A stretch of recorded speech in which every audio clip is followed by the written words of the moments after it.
بسم اللہ الرحمن الرحیم الحمد للہ رب العالمین نحمدہ ونصلی علی رسولہ الکریم اما بعد۔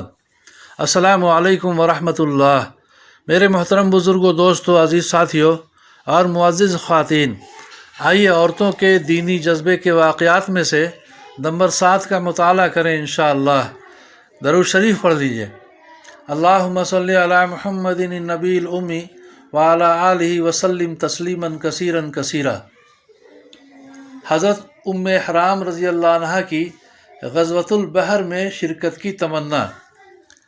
حضرت ام حرام رضی اللہ عنہ حضرت انس رضی اللہ عنہ کی خالہ تھیں۔ حضور اقدس صلی اللہ علیہ وسلم کثرت سے ان کے گھر تشریف لے جاتے اور کبھی دوپہر وغیرہ کو وہیں آرام بھی فرماتے تھے۔ ایک مرتبہ حضور اقدس صلی اللہ علیہ وسلم ان کے گھر آرام فرما رہے تھے کہ مسکراتے ہوئے اٹھے۔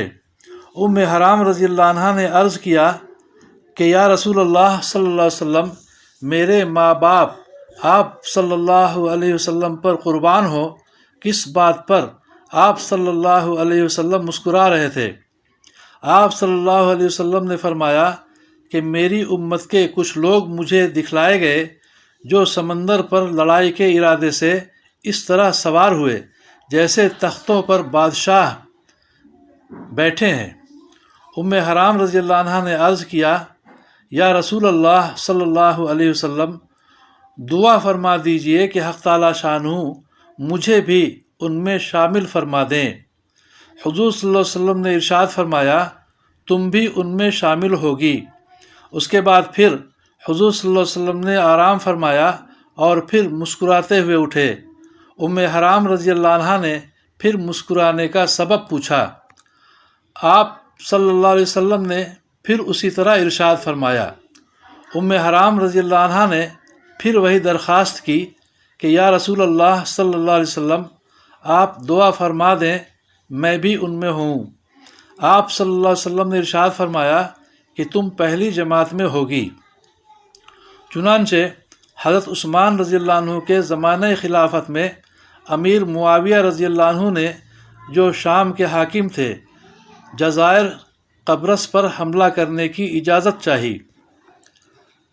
حضرت عثمان رضی اللہ عنہ نے اجازت دے دی۔